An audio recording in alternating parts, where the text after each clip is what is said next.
Pada pagi hari ini, Ibu mau menyampaikan video pembelajaran ilmu pengetahuan sosial kelas 8 bab 2 pengaruh interaksi sosial terhadap kehidupan sosial dan kebangsaan bagian B, yaitu pluralitas masyarakat Indonesia. Nah, anak-anak, mari kita saksikan video berikut ini. Kompetensi dasar menganalisis pengaruh interaksi sosial dalam ruang yang berbeda terhadap kehidupan sosial budaya serta pengembangan kehidupan kebangsaan. Tujuan pembelajaran. Setelah anak-anak menyimak video pembelajaran ini, anak-anak diharapkan dapat memahami pengertian pluralitas, dapat memahami bentuk-bentuk pluralitas. Baiklah anak-anak, kita mulai video pembelajaran kali ini. Mari kita perhatikan peta konsep pluralitas. 1. Perbedaan agama. 2. Perbedaan budaya. 3. Perbedaan suku bangsa. 4. Perbedaan pekerjaan. Dan yang kelima, peran dan fungsi keragaman.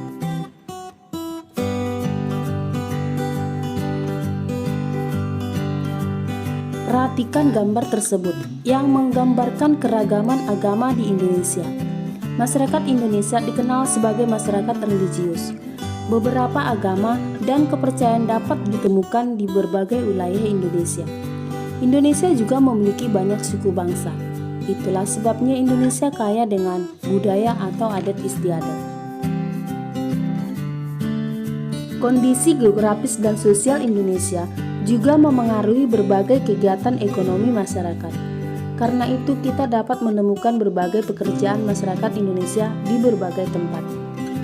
Kekayaan dan keanekaragaman masyarakat Indonesia, baik suku, agama, ras, pekerjaan, dan lain-lain, menunjukkan bahwa masyarakat Indonesia itu bersifat plural.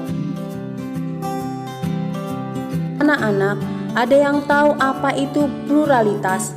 Kata plural berasal dari bahasa Inggris yang artinya jamak, sedangkan pluralitas berarti kemajemukan. Pluralitas masyarakat Indonesia memiliki arti yang sama dengan kemajemukan masyarakat Indonesia. Selain istilah pluralitas, kalian juga menemukan istilah lain yang berhubungan dengan keragaman, yakni multikultural. Multikultural berasal dari kata multi, yang berarti banyak atau lebih dari dua. Dan culture artinya kebudayaan. Masyarakat multikultural adalah masyarakat yang memiliki lebih dari dua kebudayaan. Masyarakat multikultural tersusun atas berbagai budaya yang menjadi sumber nilai bagi terpeliharanya kestabilan kehidupan masyarakat pendukungnya. Keragaman budaya tersebut berfungsi untuk mempertahankan identitas dan integrasi sosial masyarakat. Baiklah anak-anak, selanjutnya bentuk-bentuk pluralitas masyarakat Indonesia. 1. Perbedaan agama. Apakah kalian menemukan berbagai macam agama di lingkungan tempat tinggalmu? Pernahkah kalian mengamati pemeluk agama lain yang sedang melaksanakan upacara keagamaan? Tentu kalian banyak menemukan perbedaan. Kalian mungkin merasa asing dengan upacara persembahyangan agama yang berbeda dengan agama yang kalian peluk. Hal ini wajar karena setiap agama memiliki tuntunan dalam melaksanakan persembahyangan atau upacara keagamaan. Setiap agama memiliki tuntunan cara persembahyangan yang berbeda. Kalian perlu mengetahui bagaimana setiap umat beragama memiliki tempat ibadah dan melaksanakan kegiatan upacara keagamaan atau persembahyangan. Mengapa kita perlu memahami berbagai kegiatan ibadah agama selain yang kalian anut? Hal ini sangat penting agar dalam diri kita tumbuh sikap saling memahami dan menghargai atau bertoleransi. Toleransi dalam beragama bukan berarti kita mencampur adukkan ajaran agama, tetapi saling menghormati dan saling membantu menciptakan keamanan dan kenyamanan umat beragama lain dalam beribadah. Berikut ini adalah 6 agama yang diakui di Indonesia, yaitu 1. Agama Islam, 2. Agama Kristen Protestan, 3. Agama Katolik, 4. Agama Hindu, 5. Agama Buddha, 6. Agama Konghucu. Agama Islam. Pada saat ini, agama Islam merupakan agama yang dipeluk sebahagian besar masyarakat Indonesia. Menurut sensus tahun 2010, sebanyak 87,2% penduduk Indonesia beragama Islam. Kalian tentu masih ingat pelajaran IPS kelas 7 yang mengesahkan perkembangan kerajaan-kerajaan bercorak Islam di Indonesia. Agama Islam diperkirakan telah sampai di Indonesia pada abad 7, yang kemudian diikuti perkembangan kerajaan-kerajaan bercorak Islam di Indonesia. Sebelum kedatangan Islam di Indonesia, telah berkembang agama Hindu dan Buddha sejak sekitar abad 4 Masehi. Umat Islam memiliki beberapa hari besar yang dirayakan setiap tahun, seperti Hari Raya Idul Fitri dan Hari Raya Idul Adha. Hari Jumat juga merupakan hari penting bagi umat Islam. Pada hari Jumat, semua laki-laki wajib melaksanakan ibadah salat Jumat secara berjamaah di masjid. 2. Agama Kristen Protestan. Kristen Protestan berkembang di Indonesia selama masa kolonial Belanda atau VOC, sekitar abad ke-16. Pada abad ke-20, Kristen Protestan berkembang dengan sangat pesat yang ditandai dengan kedatangan para misionaris dari Eropa ke beberapa wilayah di Indonesia, seperti di wilayah Barat Papua, Sumatera Utara, Sulawesi Utara, dan Jawa. Kristen memiliki beberapa hari besar yang dirayakan setiap tahun, seperti Hari Natal, Hari Jumat Agung, Hari Paskah, dan kenaikan Isa Al-Masih. 3. Agama Kristen Katolik. Kristen Katolik tiba di Indonesia saat kedatangan bangsa Portugis yang diperkuat dengan kedatangan bangsa Spanyol. Salah satu tujuan Portugis ke Indonesia adalah menyebarkan agama Katolik Roma di Indonesia, yang dimulai di Kepulauan Maluku pada tahun 1534. Antara tahun 1546 dan 1547, pelopor misionaris Kristen Franciscus Caverius mengunjungi pulau itu dan membaptis ribuan penduduk setempat. Selanjutnya, para misionaris giat menyebarkan agama Katolik ke berbagai wilayah Indonesia. Hari raya umat Kristen Katolik adalah Hari Natal yang diperingati setiap tanggal 25 Desember. Selain itu, umat Katolik memiliki beberapa hari yang penting yang juga selalu diperingati, misalnya Hari Raya Paskah dan Hari Raya Kenaikan Isa Al-Masih. 4. Agama Hindu.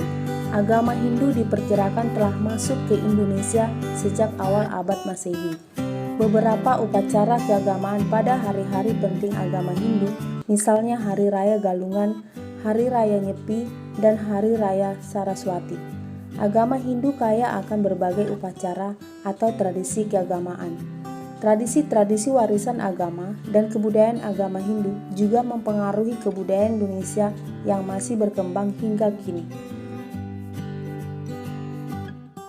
5. Agama Buddha. Perkembangan agama Buddha diperkirakan terjadi bersamaan dengan perkembangan agama Hindu. Kerajaan Sriwijaya di Sumatera merupakan salah satu pusat studi agama Buddha di Asia Tenggara. Beberapa upacara keagamaan yang dapat kalian kenal misalnya Hari Raya Waisak dan Ulam Bana. Waisak dirayakan pada bulan Mei pada waktu terang bulan atau Purnama Sidi untuk memperingati 3 peristiwa penting, yaitu lahirnya Pangeran Siddhartha. Pangeran Siddhartha mencapai penerangan agung dan menjadi Buddha, dan wafatnya Buddha Gautama. Agama Konghucu. Kehadiran agama Konghucu di Indonesia telah berlangsung berabad-abad lamanya. Kalian dapat menemukan kelenteng yang biasa digunakan sebagai tempat ibadah umat Konghucu di berbagai wilayah di Indonesia. Contoh, kelenteng Bang Hing Kiong di Manado yang didirikan pada tahun 1819. Kelenteng Bun Tiang Soi di Surabaya. Umat Konghucu banyak memiliki hari penting, tetapi hari raya yang terkenal dan telah menjadi hari libur nasional Indonesia adalah Hari Raya Imlek. 2. Perbedaan budaya. Menurut Kuncharaningrat, budaya adalah suatu gagasan dan rasa, suatu tindakan dan juga karya yang merupakan sebuah hasil yang dihasilkan oleh manusia di dalam kehidupan masyarakat yang nantinya dijadikan kepunyaannya dengan belajar.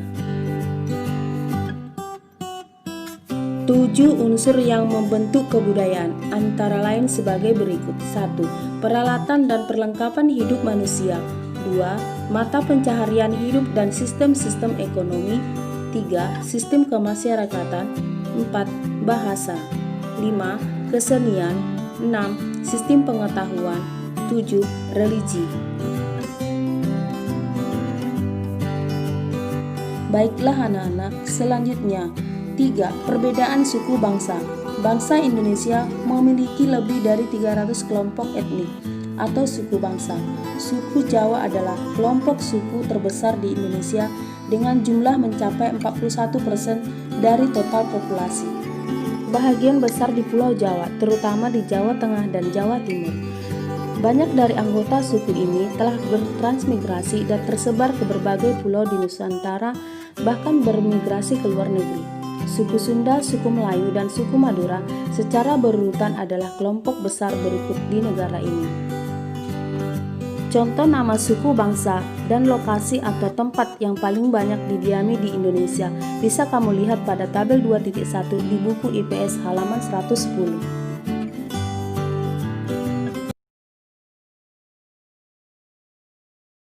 Selanjutnya anak-anak, perbedaan pekerjaan.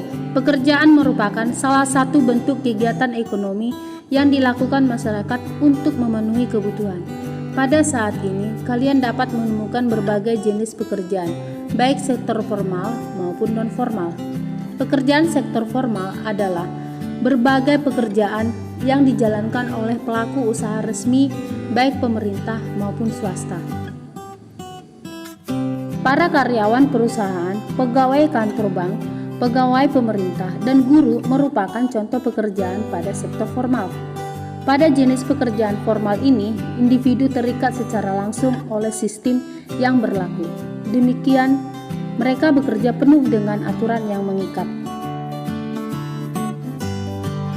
Kecenderungan orang untuk menjaga dan mengembangkan profesionalisme telah menjadi pendorong bagi terbentuknya organisasi profesi.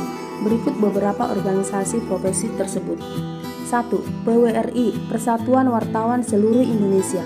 2. AJI, Aliansi Jurnalistik Independen. 3. IDI, Ikatan Dokter Indonesia. 4. PGRI, Persatuan Guru Seluruh Indonesia. 5. TNI, Tentara Nasional Indonesia.